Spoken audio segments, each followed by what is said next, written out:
Quando se pergunta o que é um jovem cristão, rapidamente um banco de dados sobre coisas que você viu ou ouviu a respeito te faz criar uma imagem do que seria um jovem cristão. Atualmente, quando se pensa em crente ou em ser cristão, logo vem à cabeça de muitos uma imagem pejorativa de um líder ou pastor mal intencionado, acompanhado de um seguidor careta, alienado, um ser desenvolvido ou muito desenvolvido.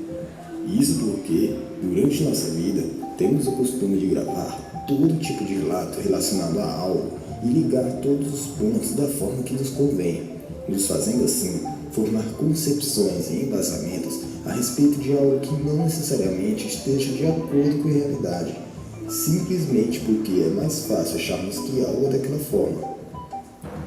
Nesse caso, poderíamos começar a analisar um jovem cristão de uma nova perspectiva, começando pelo fato de que ele é um ser humano, óbvio, igual aos outros, com tudo que eles têm por direito. Ok, mas então qual a diferença? Uma das características do jovem cristão é de que ele está em uma constante caminhada, assim também como os outros. Porém, a diferença é que a caminhada nem sempre é tranquila, pois ao contrário dos outros, sua linha de chegada tem como percurso sentido contrário do resto do mundo, tendo de passar por toda a força no sentido oposto. É dessa forma porque o jovem cristão tem simplesmente como base tudo que está na Bíblia Sagrada, pois ele acredita completamente na palavra escrita e crê que ela é e será a sua salvação. Por causa disso, no caminho, o jovem cristão constantemente passa por dificuldades, momento de pressão e peso. Não é nada fácil estar no sentido contrário do curso do mundo e ser pressionado por outras pessoas, fazer coisas ou agir no trabalho, faculdade ou escola de uma certa forma que não condiz com a palavra da salvação. Outro obstáculo na vida do jovem cristão são as chuvas de tentações. Essa, diferente das pressões vindas de fora, partem das nossas próprias vontades, sendo assim pressões interiores que nos fazem lutar contra nós mesmos. Nesse caso, talvez você que não seja um jovem cristão pode estar pensando de duas formas: ou que ele é muito babaca de ir no sentido contrário, ou ele é quase um super-herói, capaz de passar por todas essas dificuldades todos os dias. A resposta para essas duas afirmações são, respectivamente, não e não. O jovem cristão não é nenhum super-herói, pelo simples fato de ele ser fraco, frágil e mortal. Ele está sujeito a todo tipo de queda, porém, apesar de levar muitos tombos, ele sempre se levanta, se arrepende e continua inteiro, fazendo com que sua vida não seja uma vida de tropeços e de quedas. Quanto a babaca, podem chamar à vontade, eles já estão acostumados. Mesmo depois de tudo isso, vale estar atento que o jovem cristão não possui essas atitudes por medo de punições ou recompensas, curas imediatas, ou porque ele quer simplesmente ir para o céu. Antes de tudo isso, o jovem cristão possui uma identidade bem definida, de renunciar ao seu ego e não viver mais para si, mas para o próximo, pois ele não quer apenas ser salvo, ele quer também salvar os outros. Ok, eu já sei o que você pode estar pensando. Ah, mas eu conheço muitos jovens evangélicos que não são nem metade de tudo isso. Bom, o número de evangélicos crescente no país, na verdade, é tão significante quanto o número crescente de fãs de uma banda modinha. Pois, antes de refutar, esses são jovens evangélicos, mas eles são cristãos? Pois o que define a identidade de um ser cristão não é um púlpito, a reputação inabalável ou uma panfletagem, mas pequenas atitudes no cotidiano que demonstram a imagem de Deus, da mesma forma também como fez Cristo.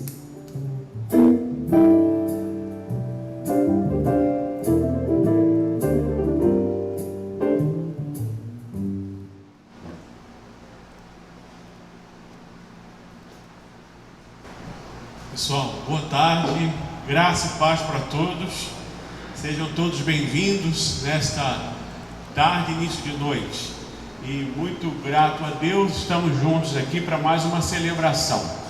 Gostaria que você aproveitasse esse momento, aqueles que vão, porventura, que ainda estão chegando, aqueles que vão participar, vão assistir este culto em outro momento. Também que Deus nos dê aí um ótimo encontro, que Deus fale ao nosso coração de alguma forma, através dos louvores, da palavra, e que você celebre ao Senhor nessa oportunidade, tá bom? Eu gostaria muito que você pudesse agradecer a Deus, porque se estamos aqui, somos frutos do cuidado, da graça, da misericórdia do nosso Senhor. Então nós damos início à nossa celebração, e eu quero que você agradeça a Deus, e nessa primeira oração, uma oração de gratidão ao Senhor, e queria que você ficasse de pé. Por isso, eu gostaria que te convidara a se colocar de pé, e como diz o Salmo de número 100, aproveite esta oportunidade para celebrar com muita gratidão a Deus. Celebre mesmo, celebre ao Senhor da tua vida, celebre aquele que um dia se entregou na cruz do Calvário por você, por mim. E se estamos aqui, como eu disse, é fruto da misericórdia dele. Amém? Você compreende isso? Nós somos frutos da misericórdia de Deus. A tua vida, como nós assistimos aqui agora também um pequeno vídeo dizendo isso, né?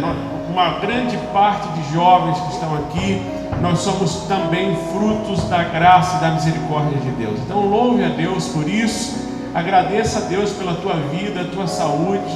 Se você porventura percebeu a ausência de alguém, sabe que alguém está precisando da sua oração, aproveite neste momento também, ore por essa pessoa. Vamos juntos agradecer a Deus, e eu quero que você tenha uma noite maravilhosa em Cristo Jesus, tá bom? Podemos falar com o Senhor neste momento? Feche os teus olhos. Maravilhoso Deus, nós te agradecemos e iniciamos esta celebração no teu nome, no nome que está acima de todo nome. Aqueles que aqui já chegaram, aqueles que estão a caminho, nós estamos juntos para dedicar o nosso culto ao Senhor da nossa vida. Então, Pai, receba o nosso culto nesse início de noite. Fale conosco através das músicas, fale conosco através da palavra que será ministrada aqui nesta noite, e que aquela pessoa que está mais perto de mim aqui também seja fortalecida, aqueles que estão aqui pela primeira vez também sejam fortalecidos no Senhor, e que todos nós tenhamos uma compreensão mais clara da tua palavra, do teu evangelho, possamos viver isso, aplicar na nossa vida com clareza, com certeza, com convicção, porque o teu Espírito Santo tem feito sim transformações na nossa vida. Por isso, em nome de Jesus, receba o nosso culto. Fale conosco, Senhor, em nome de Jesus, fale com cada um de nós. É o que eu te peço nesta hora, neste momento. E oro por aqueles que porventura não puderam estar aqui, às vezes estão enfermos, com situações adversas na sua vida, que tu também alcance esta pessoa, em o nome de Cristo Jesus. Pessoas que não estão podendo vir no culto presencial que nós reiniciamos, Senhor, esta pessoa também seja guardada e protegida pelo Senhor. Em nome de Cristo eu te peço isso. Obrigado, Pai. Amém, Jesus. Amém. Eu queria pedir para você, nos nosso momento de culto, eu sempre deixar claro para você que deseja fazer parte desta comunidade, da igreja. Pastor, eu quero fazer parte da missão Atos 4, ser membro dessa comunidade. Tem duas formas.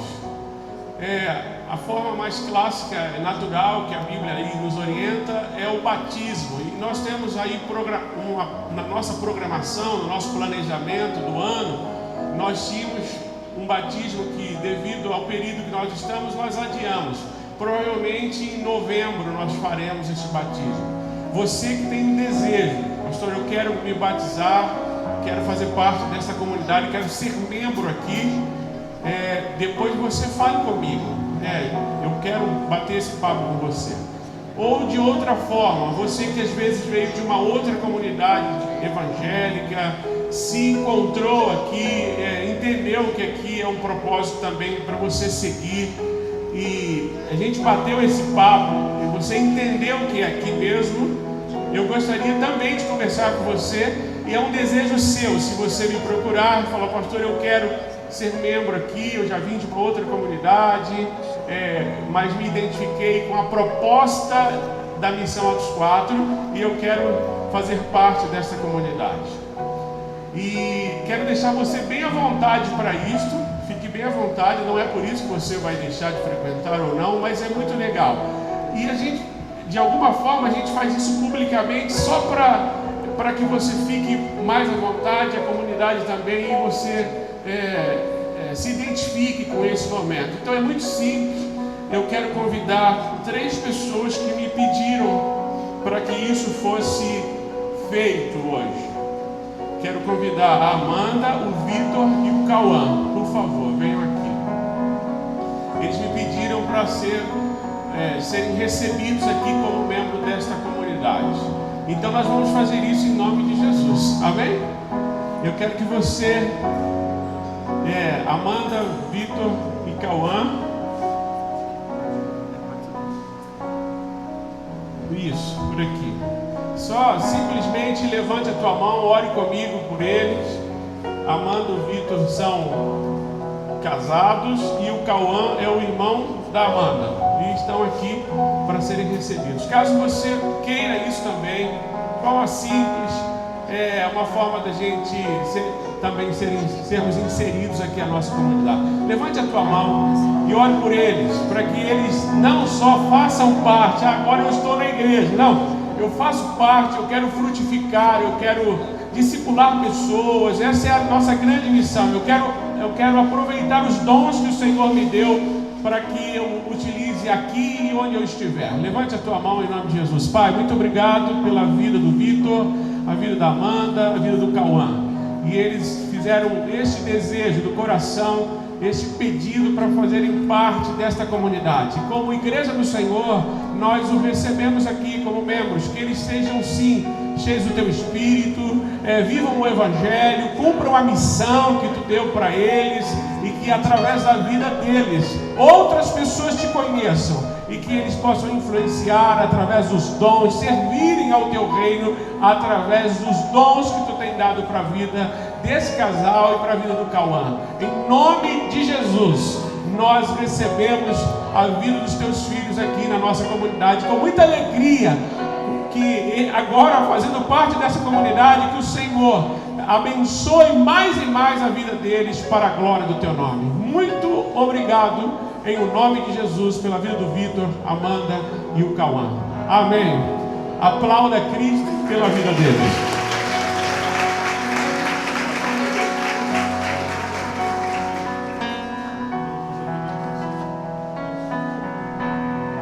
Amém. Obrigado. E caso você tenha esse desejo, me procure e nós vamos fazer esse momento bem simples, mas muito importante para a nossa comunidade, tá bom? Vamos celebrar ao Senhor, dedicar esse momento de culto. Você vai ter oportunidade de oferecer a Deus de forma muito relevante a tua oferta, o seu dízimo. Você vai sair do seu lugar, vai vir aqui. Faça isso com muita tranquilidade, com muita alegria, sabendo que o Senhor sustenta a tua vida. Eu quero que você agradeça pelo seu trabalho. Você que tem orado a Deus para que Deus te abençoe, abra uma porta de trabalho para você. E eu quero fazer esse pedido agora, nesse momento, uma oração muito específica pelo nosso estado, pelo nosso país, por essa retomada econômica do nosso país. Eu queria que você orasse por isso. Nós fazemos parte de tudo isso, e isso influencia onde eu trabalho, os negócios que a empresa que eu trabalho, o escritório que eu faço parte. Você acredita que Deus sustenta a nossa vida? Eu acredito que você acredite nisso mesmo. Então, em nome de Cristo Jesus, ore pelo estado de São Paulo, ore pelo teu país, ore por essa retomada da nossa cidade aqui, Votuporanga. Que Deus abençoe também a nossa cidade e que Deus abra uma porta de trabalho para você que porventura esteja precisando. E se você vai fazer esta oração, fala: Senhor, eu quero dar um testemunho no dia que o pastor orou aqui, eu quero testemunhar que Deus abriu uma porta para mim. Amém?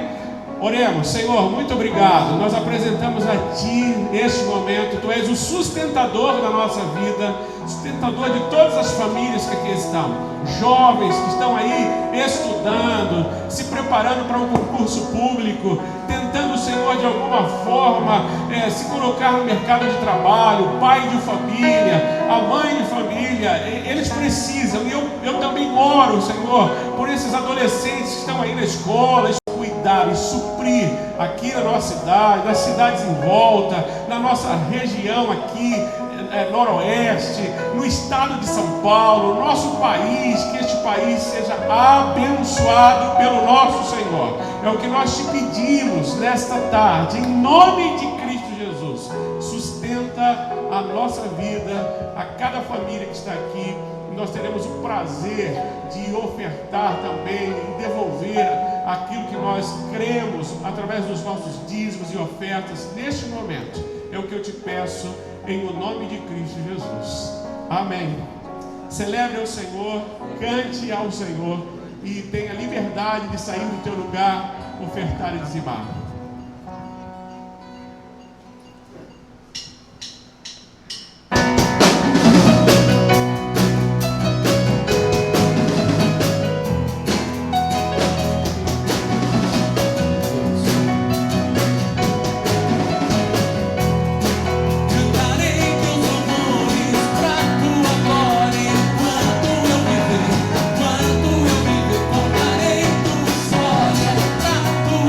Glória.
Cantaremos nossos louvores para a tua glória, ó Deus. Aleluia.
Juntos, cante.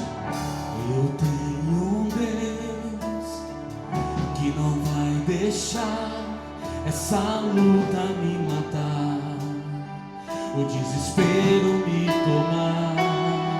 Por mais pressão que esteja a situação, o controle ainda está na palma de suas mãos.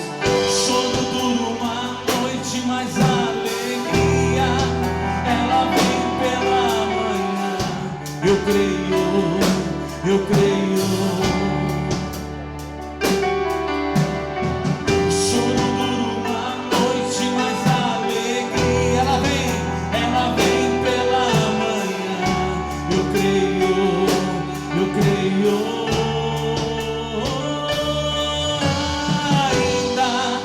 A figueira não.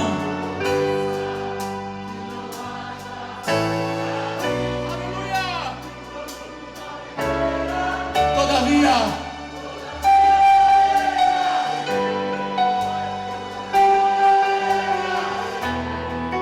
Todavia.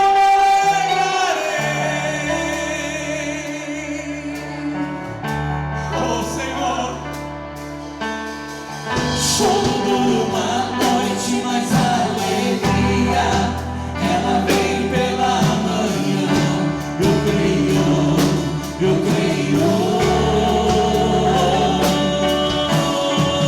Choro duro uma noite, ela vem pela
Fecha ele, diga: todavia eu alegrarei.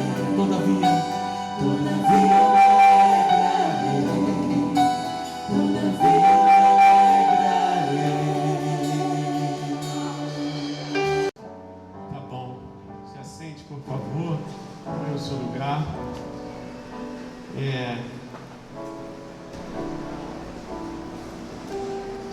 Quero compartilhar um pouquinho da palavra de Deus com você, aproveitando esse momento de celebração, e não posso deixar de celebrar e agradecer a Deus sempre o cuidado que Ele tem para com cada um de nós, né? Algumas pessoas estão aí enfrentando os seus desafios na saúde.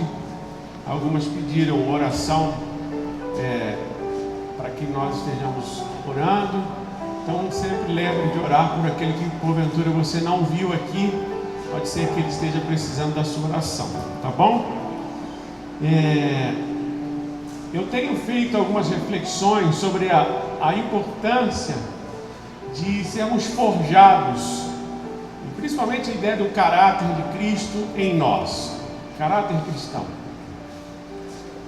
E quando a gente fala um pouquinho dessa formação que Deus vai fazendo na gente, é muito importante que a gente faça uma leitura de onde nós estamos vivendo, o ambiente que a gente está inserido.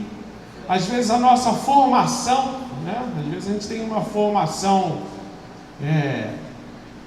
de fé que às vezes influencia de alguma forma aqui, ou uma forma que às vezes ela é prejudicial à nossa fé, tá? Então eu quero falar um pouquinho sobre a importância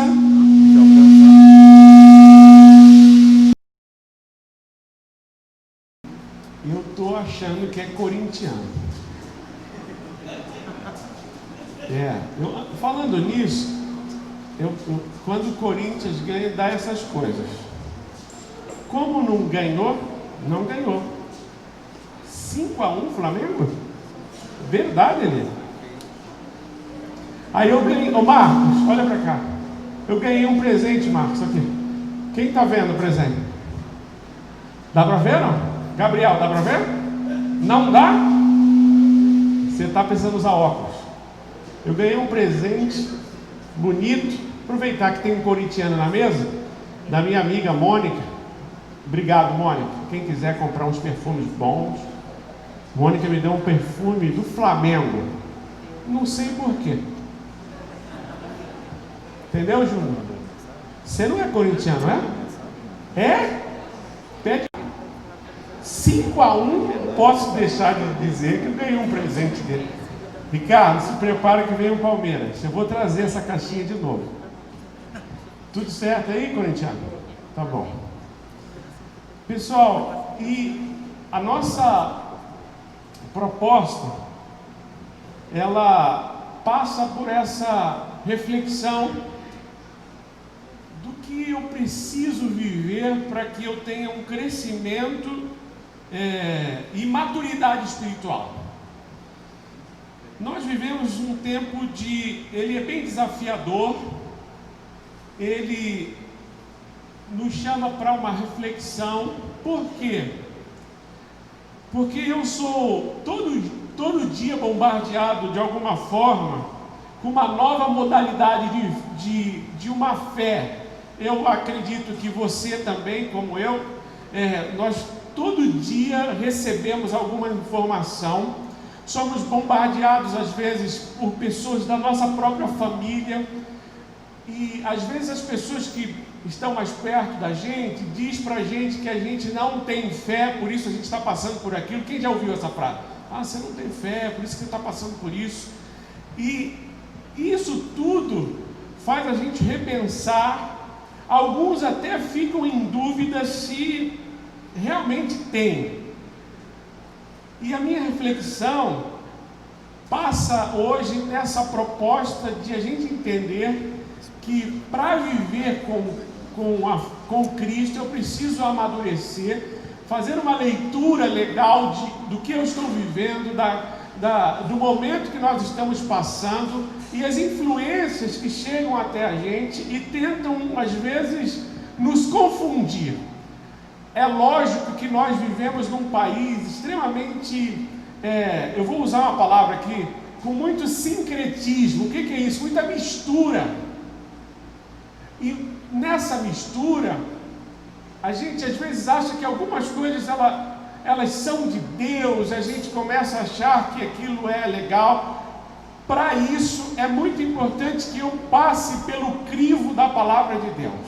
Então, para que eu tenha maturidade na fé, em primeiro lugar eu preciso olhar para as Escrituras, olhar para a Bíblia, olhar para a palavra, para que eu consiga olhar o mundo à minha volta, a cultura, aquilo que as pessoas estão me dizendo, aquilo que a internet diz para mim. Chega para você uma mensagem, um banner, alguém diz para a gente: olha, mas isso é legal.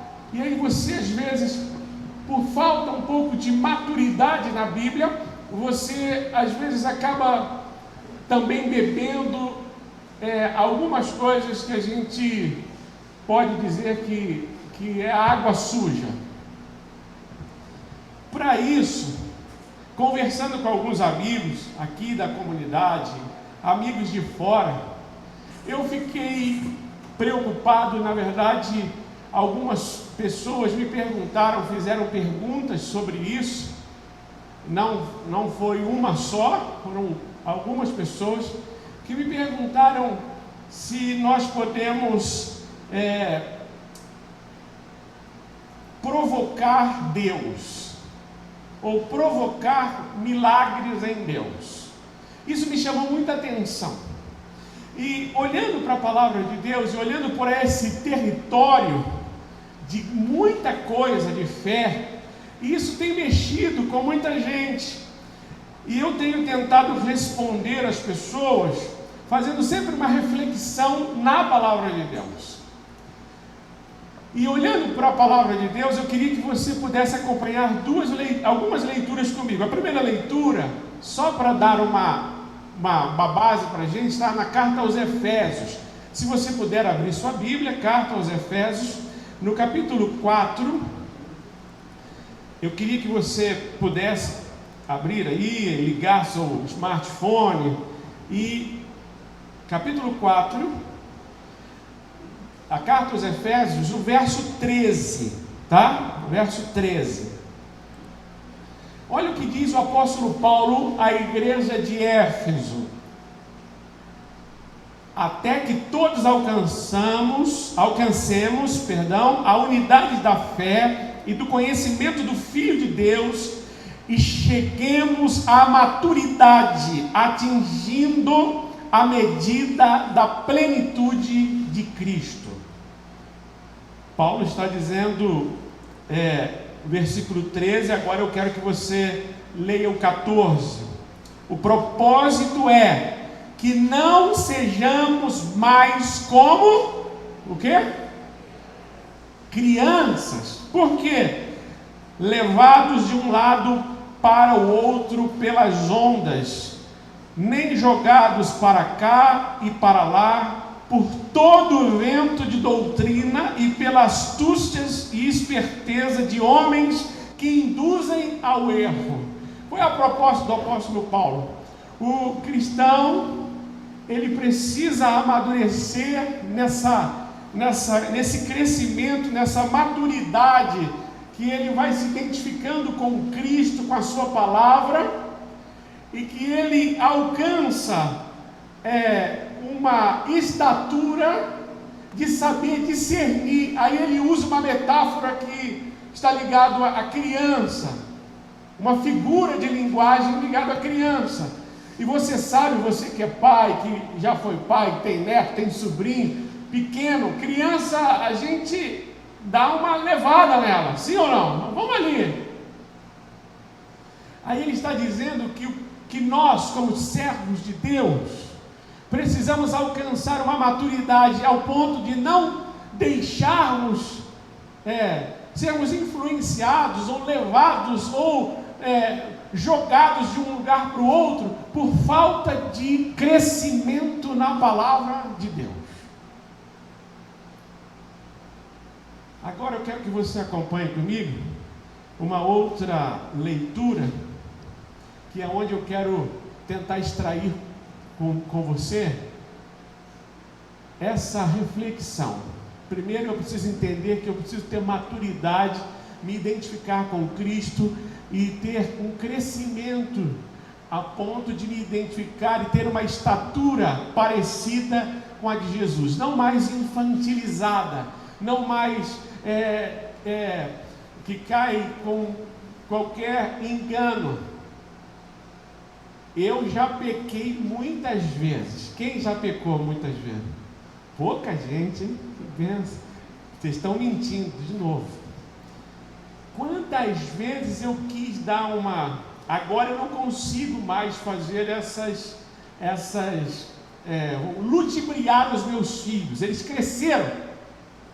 Mas quantas vezes eu já falei, pega ali uma bala ali pro pai, faz isso ali. Mas na verdade eu estava tentando desvirtuar ele ali de um momento, de uma situação, porque parece que a criança, como ela é mais inocente, e aí ela não é que ela seja às vezes boba, não, mas ela confia em você, no que você está dizendo.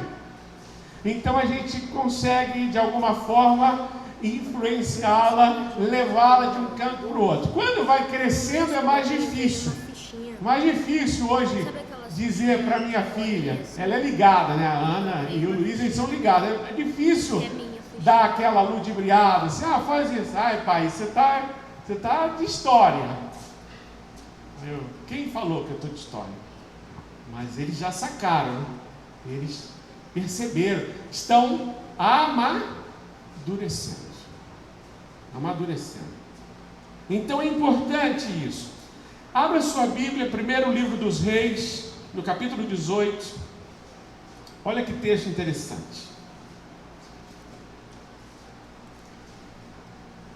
Primeiro Reis 18.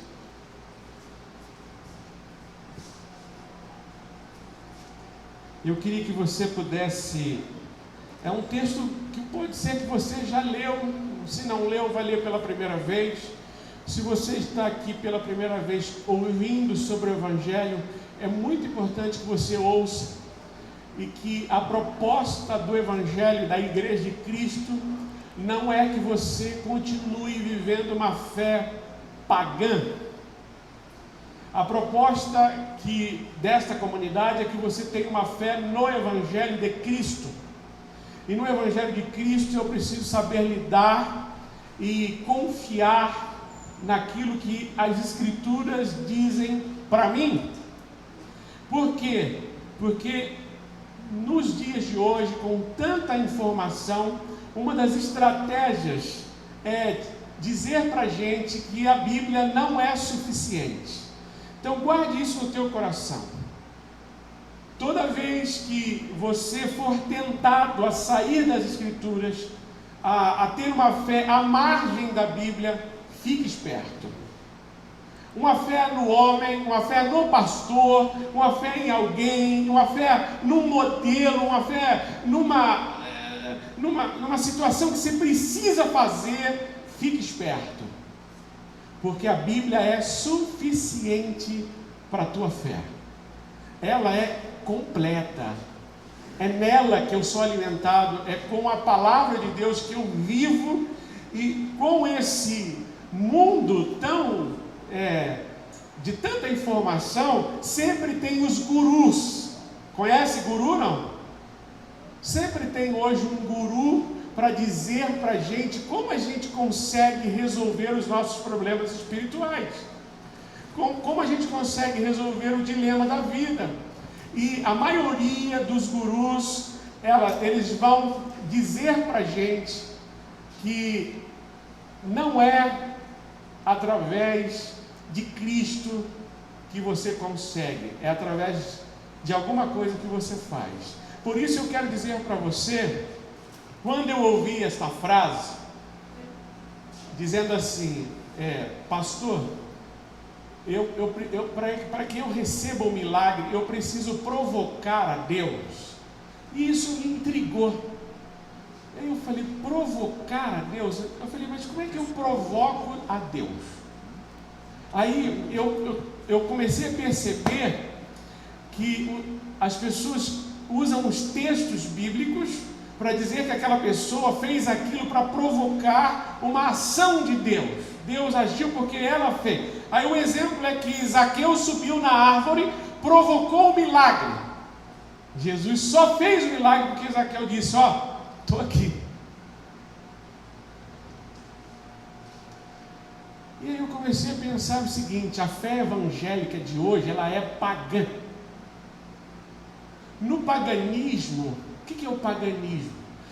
É a crença de que você precisa fazer algo para os deuses se comoverem com você e eles agirem em teu favor. Você precisa fazer a tua oferenda, o teu sacrifício, de alguma forma incomodar este Deus, para que ele de alguma maneira se movimente em teu favor. Essa é a fé do mundo evangélico hoje. Quando eu preciso subir ao monte para orar, eu preciso subir ao monte. Por que subir ao monte? Porque eu preciso fazer um sacrifício no monte, Deus perceber que eu estou ali, Deus vai ficar com tanto sentimento de culpa e Ele vai ficar devendo para mim. Quando eu preciso fazer um sacrifício para incomodar a Deus e dizer para Ele, olha, você vê, eu fiz, e agora, você não vai fazer nada por mim?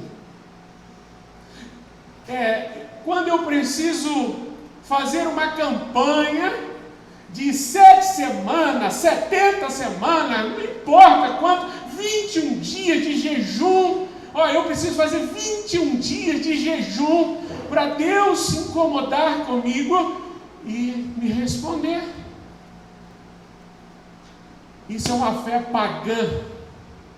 A fé pagã, eu incomodo os deuses e eles se voltam para mim. Eu provoco os deuses, eu provoco as entidades, eu provoco de alguma forma para que eles se voltem para mim. Eles podem tanto ficar irados comigo, porque se eu não fizer direito, eles ficam irados. Por isso que muitas pessoas acreditam que ela tem que fazer do jeito que os deuses estão pedindo, senão ele pode ficar irado com você. Pastor, mas e aí? Por que o mundo evangélico hoje, que a gente vive, a gente está inserido nisso, e às vezes você está sentado aí, e às vezes a gente também faz essas coisas. A gente aprendeu de alguma forma que a gente precisa provocar a Deus. Eu aprendi de alguma forma que se eu não fizer a campanha de oração de 7 dias, 7 semanas, 21, se eu não jejuar tantos dias, se eu não fizer isso, se eu não fizer nenhum sacrifício, pastor, o senhor acha que Deus vai me ouvir? Vamos ler 1 Reis 18, eu quero que você me ajude, acompanhe aí, por favor. Versículo? A partir do verso 16, é só para você se inteirar da história, mas eu vou começar pelo 16. Então Obadias dirigiu-se a Acabe, passou-lhe a informação e Acabe foi ao encontro de Elias. Quando viu Elias, disse-lhe, é você mesmo, perturbador de Israel? Elias respondeu, não tenho perturbado Israel, mas você e a família de seu pai têm. Vocês abandonaram os mandamentos do Senhor e seguiram a outros deuses, os Balaíns. Agora, convoque todo o povo de Israel para encontrar-se comigo no Monte Carmelo e traga os 450 profetas de Baal e os 400 profetas de Azerá, que comem à mesa de Jezabel. Acabe convocou então todo Israel e reuniu os profetas no Monte Carmelo. Então, quem gosta de UFC aí? Quem gosta de UFC? Pouca gente. O profeta falou: nós vamos para o ringue agora. Vamos resolver lá. Versículo 21. Elias dirigiu-se ao povo e disse: agora preste atenção. Até quando vocês vão oscilar para um lado e para o outro? Uma pergunta: até quando vocês vão ficar titubeando? E o texto diz assim: se o Senhor é Deus, sigam-no, mas se Baal é Deus, sigam-no. O povo, porém, nada respondeu. Disse então Elias: eu sou o único que restou dos profetas do Senhor, mas Baal tem 450 profetas. Elias disse assim: tragam 2 novilhos, escolham eles um, cortem-no em pedaços e o ponham sobre a lenha, mas não acendam fogo. Eu preparei o outro novilho e o colocarei sobre a lenha, e também não acenderei fogo nela. Versículo 24: então vocês invocarão o nome do seu Deus, e eu invocarei o nome do Senhor. O Deus que responder por meio do fogo, esse é Deus. Então, como que seria definido quem era Deus? Aquele que mandasse o fogo. A resposta é: teve resposta como fogo, esse é Deus. É um desafio. Aí, olha para a Bíblia aí, por favor, de novo. Então o povo disse: o que você disse é bom, a proposta é legal, a proposta é boa. 25. Então Elias disse aos profetas de Baal: escolham um dos novilhos e preparem no primeiro, visto que vocês são tantos. Agora o profeta diz assim: clamem pelo nome, o nome do seu Deus, mas não acendam fogo. Então pegaram o novilho que lhes foi dado e o prepararam. Aí agora eles começam, presta atenção, que interessante isso aqui. E clamaram pelo nome de Baal desde a manhã até meio-dia. Começou clamar por Baal. Preste atenção. Segunda coisa: ó Baal, responde-nos. De que forma eles falavam essa frase? Como é que está escrito aí? Eles gritavam: Baal, Baal, Baal, responde-nos. E depois, o que eles começaram a fazer? E dançavam em volta do altar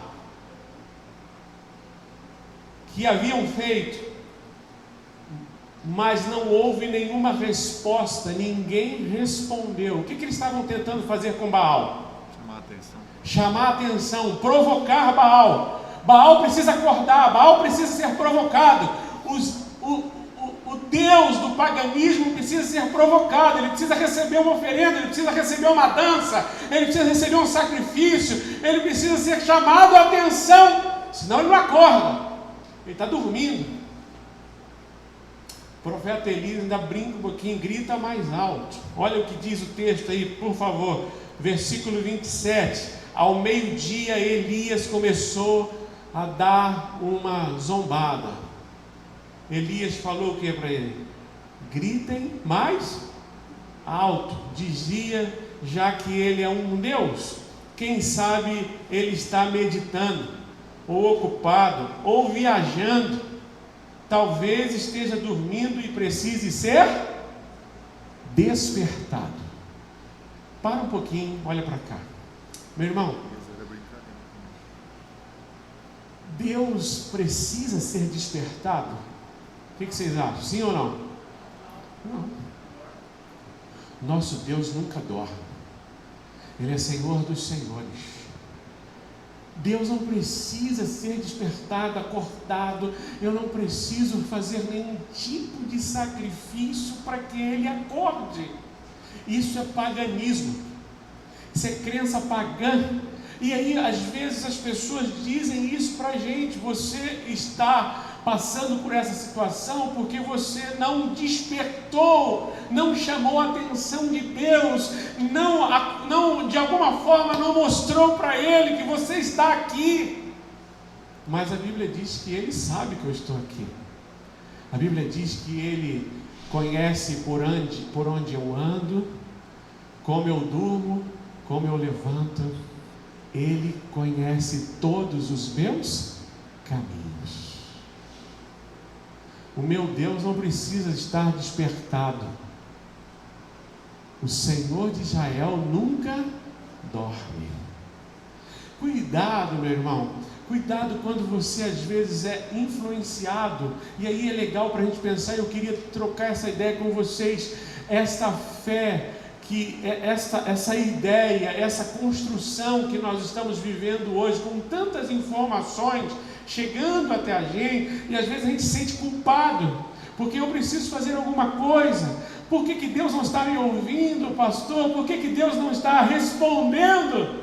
E eu fico às vezes com essa ideia meio que pagã, acreditando que o meu Deus às vezes está dormindo. E de alguma maneira eu ouço alguém dizendo para mim: mas olha, você precisa fazer um jejum. Eu ouvi, quantas vezes as pessoas falavam para mim: o senhor precisa fazer 21 dias de jejum. Eu falei: eu não preciso de fazer nenhum tipo de sacrifício, porque Ele já fez na cruz do Calvário por mim e por você. Ele já fez por mim e por você. Se eu precisar fazer algum tipo de sacrifício, Ele não é Deus, eu sou. Muda a figura. O meu Deus já se entregou na cruz do Calvário por mim. Então preste atenção no comportamento dos profetas de Baal. Eles estavam tentando chamar a atenção do seu Deus. Cuidado com a maneira que você se coloca, cuidado com a maneira que você às vezes se encaminha diante de Deus, porque pode ser que você também encare o Deus da Bíblia com alguém que se compare com um Deus pagão, do paganismo. Não faça isso. Olhe para a sua Bíblia mais um pouquinho, versículo 28. Então passaram a gritar ainda mais alto, e aí além de gritar, eles começaram a fazer o que agora? A se automutilar, a se ferir. A se ferirem. O texto diz que eles começam a cortarem o próprio corpo com espadas e lanças. Isso eu preciso mostrar para o Deus, todo o meu sacrifício. Quantas vezes a gente acredita que Deus vai responder a gente porque a gente está fazendo algum tipo de sacrifício? Porque eu estou fazendo isso, pastor, olha, o senhor vê como é que eu estou fazendo direitinho. Como se eu não compreendesse que o meu Deus, o Deus da Bíblia, Ele já sabe que eu não consigo fazer tudo direitinho. Eu sou pecador, falho, limitado. Na verdade, eu me identifico com Cristo porque Ele fez o sacrifício direitinho. É o sacrifício dele que é aceito pelo Pai. É o sacrifício dele que é aceito. Por isso eu me identifico nele. Por isso, quando eu oro e eu busco em Cristo. Senhor, eu não consigo. Não adianta, eu posso fazer mas eu não consigo. Mas eu busco e me identifico em Cristo Jesus, porque Ele fez o sacrifício perfeito. Nele eu consigo, buscando a Ele eu consigo. Agora, olha que legal, o texto diz assim, versículo 29, passou o meio-dia e eles continuaram profetizando agora em transe. Olha que interessante, irmãos. Eles começaram a entrar em transe e profetizar até a hora do sacrifício da tarde. De meio-dia às 3 da tarde começou uma sessão, meio que sessão meio que espírita, um negócio de entrar em transe. Vocês já pararam para pensar nisso aqui? Que às vezes a gente tem uma espiritualidade meio estranha para tentar chamar a atenção dos deuses. Os profetas de Baal começaram a entrar em transe. Eu fico pensando como é que deve ter sido esse momento, um rodopio para lá, um cai-cai para cá, gente falando. Eu fico pensando nisso. Tudo para chamar a atenção de que acontece uma transição interessante, acontece um movimento espiritual. Até então eles estavam gritando, até então eles estavam se batendo, se cortando. Agora eles passaram para um outro nível, e o nível agora é espiritualizar o negócio. Parece que eles começam a entrar em transe, profetizar, e até as 3 da tarde, o que acontece? O que está escrito aí que aconteceu? Não houve resposta Hã? nenhuma resposta. O texto diz que ninguém respondeu nada. O texto diz: ninguém deu atenção. O que eu quero compartilhar com você? Não encare o Deus da Bíblia como Baal. Você não precisa provocar o Deus da Bíblia. Você não precisa entrar em transe para provocar o Deus da Bíblia. Você não precisa se mutilar, se sacrificar, fazer isso, fazer aquilo, subir um monte, fazer... Se você um dia achar legal, interessante fazer um jejum, lembre-se, não é para passar fome. Ah, pastor, faz 3 dias que eu não como, Deus vai me ouvir? Não vai. Pastor, estou orando, estou jejuando faz 7 dias, você vê como é que eu emagreci? Mas Deus não vai te ouvir porque você está se sacrificando. Jejum na Bíblia é apenas um ato de adoração. Você reconhecer que é Ele que te sustenta, não é o alimento, é Ele que te sustenta. E eu faço jejum para adorá-lo. Mas a gente aprendeu a fazer jejum para chamar a atenção de Deus. Eu aprendi a orar no monte para chamar a atenção de Deus. Eu aprendi a orar no lugar sagrado para dizer para Deus: Deus, olha para mim, estou aqui. Paganismo. O paganismo ele precisa receber a oferenda, a oferta, ele precisa ser incomodado. Eu não preciso. Não trate o Deus da Bíblia como Baal. Não trate Jesus como Baal. Todo o sacrifício perfeito já fora feito por mim e por você. Tudo que precisava ser feito, Jesus fez na cruz do Calvário. É muito importante, pastor. Então o que eu preciso fazer? Primeiro, reconhecer que você não consegue, Ele consegue. Reconhecer que nós somos totalmente limitados, pecadores, dependentes da graça de Deus. Não são com as minhas forças, com o meu jeito, com o meu sacrifício que Deus se comove. Não, é com a minha fé no nome do Filho de Deus.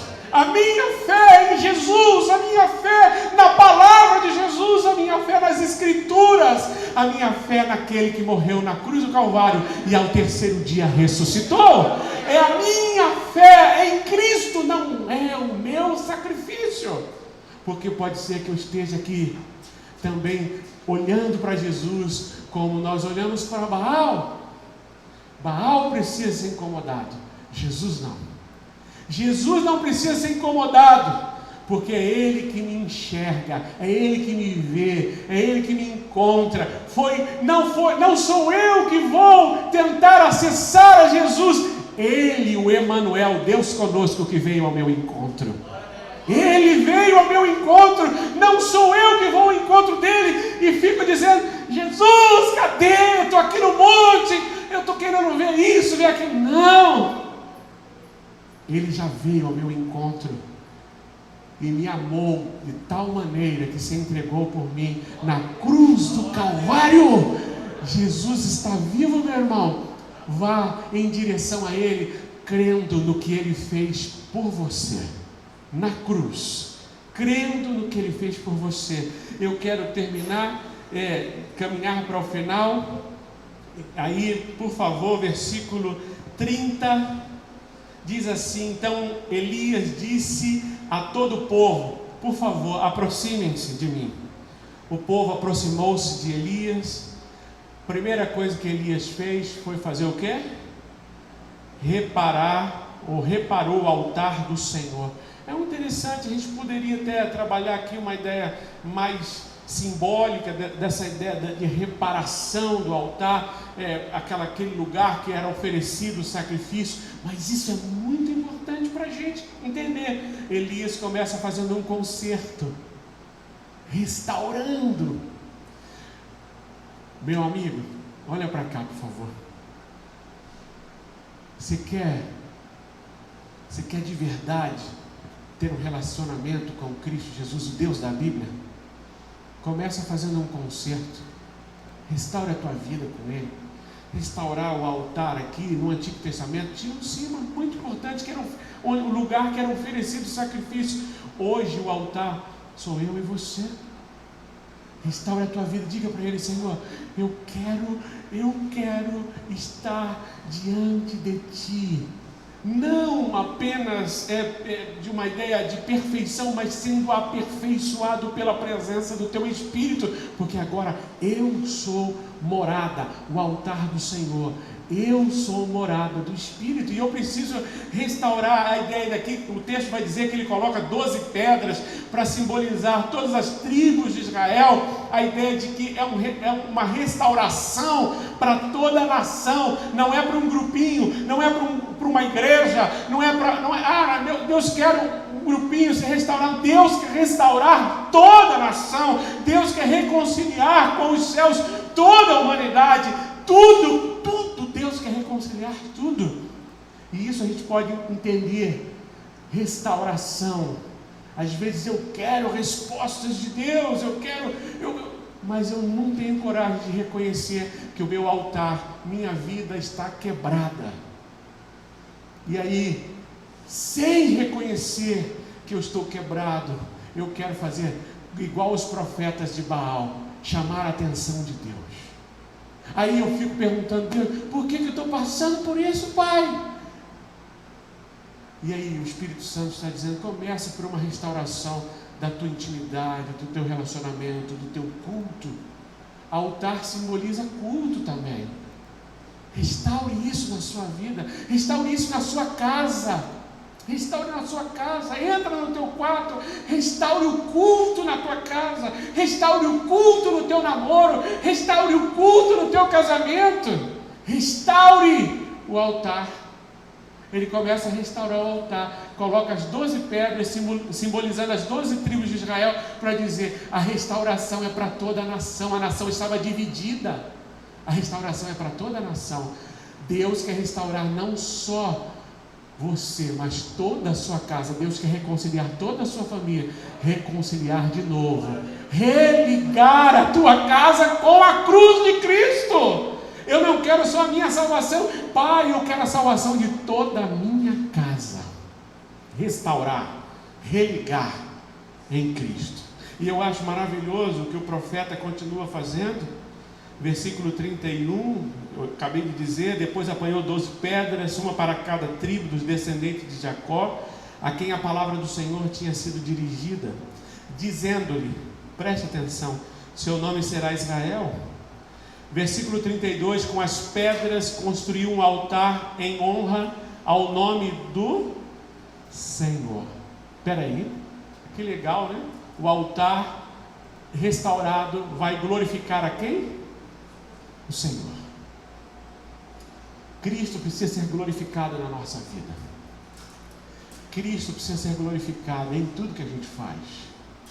E ele caminha dizendo, diz assim: e cavou ao redor do altar uma valeta na qual poderiam ser semeadas 2 medidas de semente. Depois arrumou a lenha, cortou o novilho em pedaços e o pôs sobre a lenha. Então lhes disse: encham preste atenção, encham de água 4 jarras grandes e derramem-na sobre o holocausto e sobre a lenha. Façam-no novamente, disse ele, e os fizeram de novo. Faça de novo pela 3ª vez. Encheu de água de novo, e a água escorria do altar, chegando a encher as valetas de água. Não é estranho o que o profeta está fazendo ou não? Sim ou não? Se ele quer que caia fogo, você quer botar fogo na churrasqueira na sua casa, você põe água ou álcool? Uma pergunta. Ninguém põe água na churrasqueira. Não vou acender, pastor. Só se não quer o pastor lá mesmo. Você põe água e acende. Põe álcool. Eu preciso acender com combustão. Mas por que ele pôs água? Preste atenção, irmãos. Olha para cá, é seríssimo. Com Deus não tem truque. Deus não trabalha com mágica. Deus não trabalha para mostrar que aquilo ali é real, é verdadeiro. Deus não trabalha com nada nebuloso. Pode pôr água. Qual foi a proposta inicial do profeta? Se for Deus, vai responder com e fogo lambe água. Se é Deus, lambe tudo. Pode pôr água. Deus não as coisas de Deus não tem truque. As coisas de Deus não me deixam nebuloso, assim, meio confuso. As coisas de Deus são claras, verdadeiras, verídicas. Pode pôr. Se for Deus, vai pegar fogo. Quando Deus tem que fazer na tua vida, que tem gente que acredita que ele precisa fazer alguma coisa para ajudar Deus. Meu irmão, de verdade, se for Deus, vai acontecer. Você, independentemente da tua ação, se Deus te curar, está curado. Se Deus restaurar, está restaurado. Não tem, com Deus não tem boca. Ele faz. Ele é Deus. Pronto, pode pôr água. Não tem truque aqui. Interessante que o profeta pede para pôr água. E aí é onde eu quero chegar. Versículo 36. Preste atenção agora no comportamento do profeta Elias. A hora do sacrifício, o profeta Elias colocou-se à frente do altar e fez o quê? Começou a pular, gritar, chamar bem alto, furar o corpo, despertar o Deus. Fez isso ou não? O que ele fez? Oração? Mas só isso, pastor? Só isso? Só orar, pastor? Mas falaram para mim que eu tenho que provocar um milagre. Mas só orar? Falaram para mim que eu tenho que fazer 21 dias de jejum.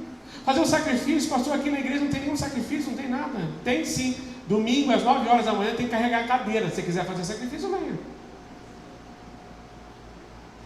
Quem quer fazer sacrifício, domingo às 9 da manhã, a gente carregou todas essas cadeiras para cá, botou aqui, pode vir.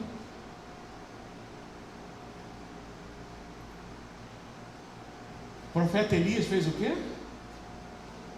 36, disse, orou. Aí a oração, presta atenção na oração longa. Ó Senhor, Deus de Abraão, de Isaac e de Jacó, que hoje fique conhecido que Tu és Deus em Israel e que eu sou o Teu, e fiz todas essas coisas por ordem. Vamos prestar atenção na oração dele. Primeiro lugar, preste atenção na oração de Elias. Olha aí, o texto está dizendo: ó Senhor, Deus de Abraão, de Isaac e de Israel ou Jacó. Preste atenção. Quando ele fala os 3 nomes, é que ele está trazendo à memória que Deus fez uma aliança, um pacto com o seu passado. A palavra do próprio Deus. O profeta está dizendo: Tu és um Deus que não descumpre aliança. Deus não quebra aliança. O que Ele prometeu, Ele cumpre. Deus não quebra aliança. Ele fez aliança com quem? Com Abraão? Fez ou não fez? Você acredita que Deus cumpre a palavra? Crê nisso de verdade? Deus cumpre.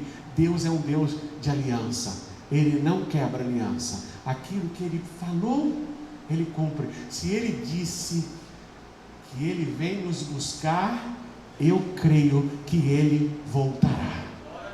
Eu estou aguardando a volta dEle. Ele não mente, Ele cumpre, Ele fez uma aliança. Aí o profeta Elias lembrou a aliança. Depois ele diz assim, olha o texto aí, que hoje fique conhecido que tu és Deus em Israel. O profeta está deixando claro que o Deus dele não é parecido, mas rapaz, o Deus lá da tua igreja parece o da minha amiga ali que frequenta um lugar ali. É estranho, rapaz. Minha amiga faz umas coisas parecidas com você, mas são diferentes. Mas não é o mesmo Deus, não. O meu Deus da Bíblia é o Cristo que se entregou na cruz do Calvário por mim, morreu para me transformar, para me libertar dos pecados. Não é esse Deus que eu acredito, não. O meu Deus, eu não preciso fazer sacrifício. O meu Deus, eu não preciso, nada disso, Ele já fez por mim. O meu Deus, eu preciso confiar nele. É diferente sim, não é parecido, porque às vezes eu vejo as pessoas na internet falando coisas que parecem com as coisas de Deus, estão vestidas, é só a roupagem que parece que está falando do Deus da Bíblia, mas não é o Deus da Bíblia. Mas eu preciso discernir isto. Esse Deus não é o Deus da Bíblia. Por que não é o Deus da Bíblia? Porque o Deus da Bíblia, Ele é diferente. O Deus da Bíblia é real. O Deus da Bíblia não me deixa confuso. O Deus da Bíblia não me pede um sacrifício. O Deus da Bíblia já fez isso por mim. O Deus da Bíblia diz que eu preciso crer no que Ele fez. Eu preciso me voltar para Ele com fé, dependência, arrependimento. É isso que o Deus da Bíblia pede para mim. Por isso que o profeta está dizendo: que hoje fique conhecido que tu és Deus em Israel. Qual é a preocupação dele também? Não deixar ninguém confuso. Eu não posso deixar ninguém confuso. Por isso, onde você trabalha, onde você estuda, aonde você convive, a família que você faz parte, transmita quem é o Senhor da sua vida. Deixe claro quem é Jesus para você. Deixe claro quem é o Deus da tua casa. As pessoas precisam ter a clareza, porque hoje está muito difícil com esse sincretismo todo. Hoje está muito confuso. Então tem muita gente que acha que você serve a Baal, porque você precisa fazer sacrifício. Aí o teu amigo de trabalho fala assim: poxa, eu fui lá na sua igreja, vi o pastor falando que tem que, olha que legal, porque isso tudo é legal, irmãos, chama atenção, mas não é de Deus.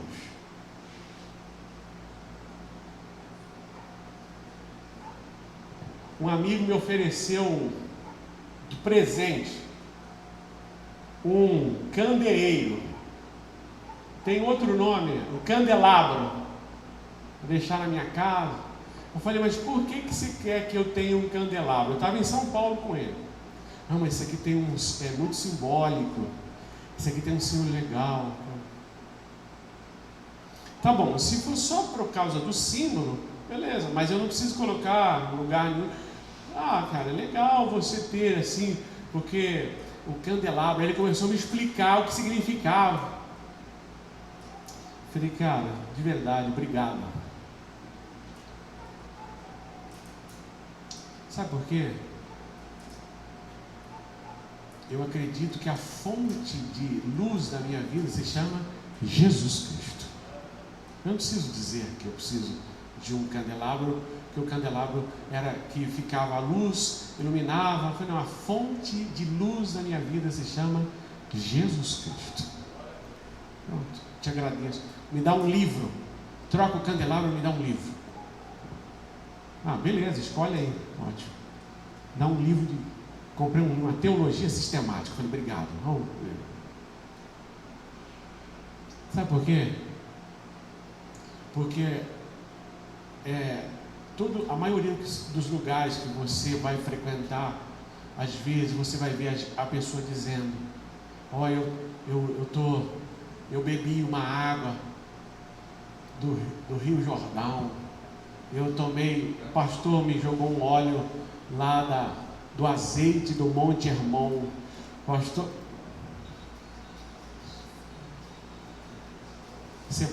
Isso é culto pagão.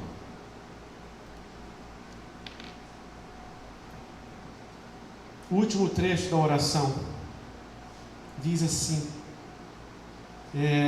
eu fiz todas essas coisas, tu és Deus em Israel, e que sou teu servo, e que fiz todas essas coisas por ordem. O que o profeta está dizendo? Fiz porque tenho prazer em ti obedecer, sou teu servo, te sirvo e quero viver isso. Queria que você pudesse refletir nisso. Não preciso de forma alguma provocar milagre, Deus, nada disso. Saia daqui hoje, vá para casa e diga para Cristo agora nesta oração: eu sou teu servo, eu sei que tu se entregou por mim na cruz do Calvário, eu te agradeço por tudo que tu és para mim, e eu quero fazer tudo que este livro diz, porque eu quero seguir as tuas ordens, fazer o que este livro diz, porque eu quero me identificar contigo, fazer o que a Bíblia diz, porque eu quero crescer na vida, no conhecimento, na graça. Eu quero ter como pilar da minha vida a sabedoria da própria palavra de Deus. Saia daqui hoje, vá para casa, toda vez que você entrar no teu quarto, faça uma oração parecida com a de Elias: Senhor, tu tens uma aliança, e esta aliança foi feita na cruz do Calvário. Lá eu fui, em Cristo eu tenho uma promessa, e a promessa de vida nesta vida, e por fim a vida eterna. Tu tens uma aliança comigo, Senhor. Tu morreu, tu me deste vida, o teu sangue foi derramado por mim que sou pecador, e eu creio no teu cuidado com a minha vida, e vou fazer o que for necessário para que eu faça, não para que eu ganhe, mas eu quero viver isso pela fé no teu nome. Se você quer receber o milagre de Deus, confie nele, descanse nele, busque a ele, creia no que ele é e no que ele fez por você, somente isso. Porque quem crê em Jesus tem prazer em obedecê-lo. Quem é salvo tem prazer em obedecê-lo. Amém, meu irmão? Fique de pé em nome de Jesus.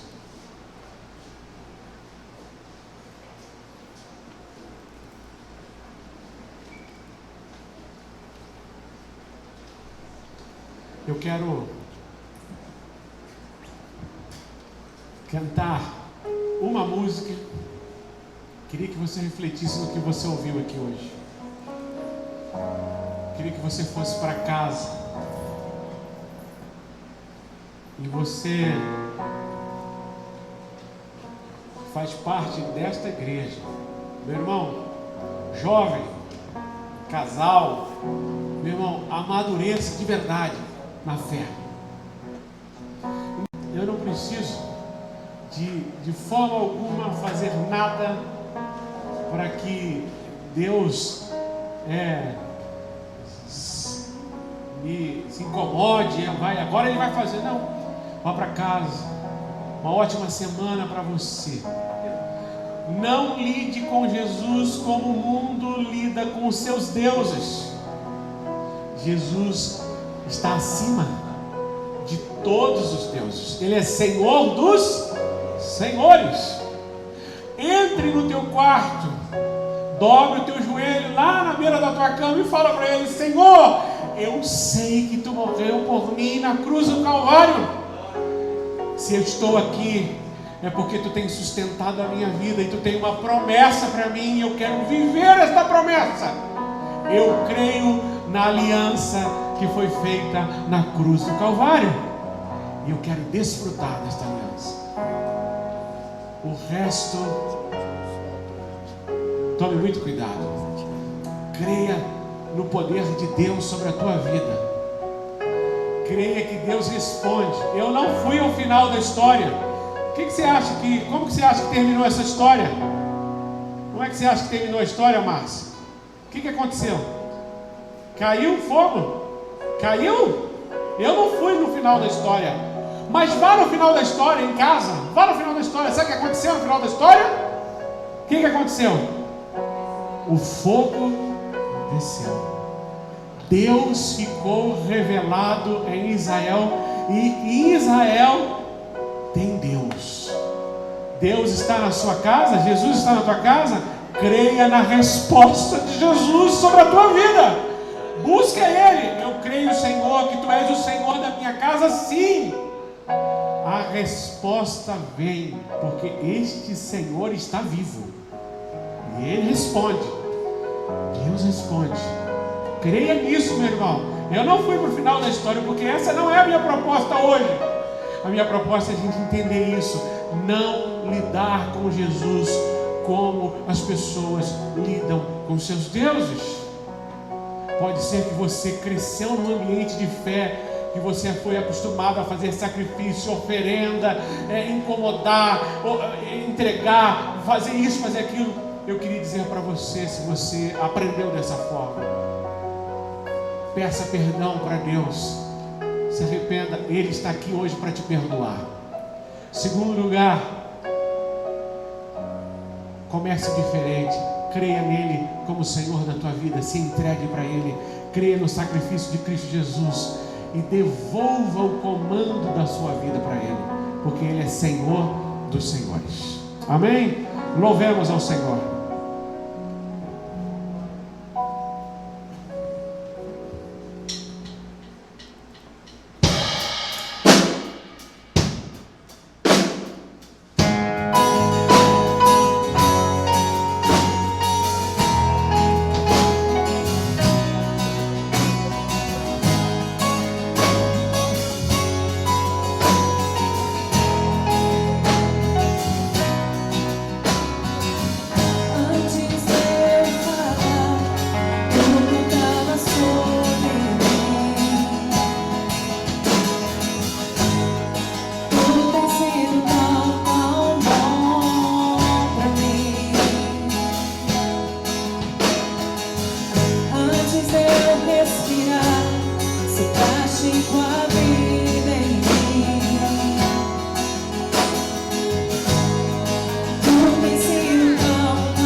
sem seguir a sua palavra e colocar a palavra de Deus de lado, ela caminha em direção ao engano, à mentira, à falsa doutrina.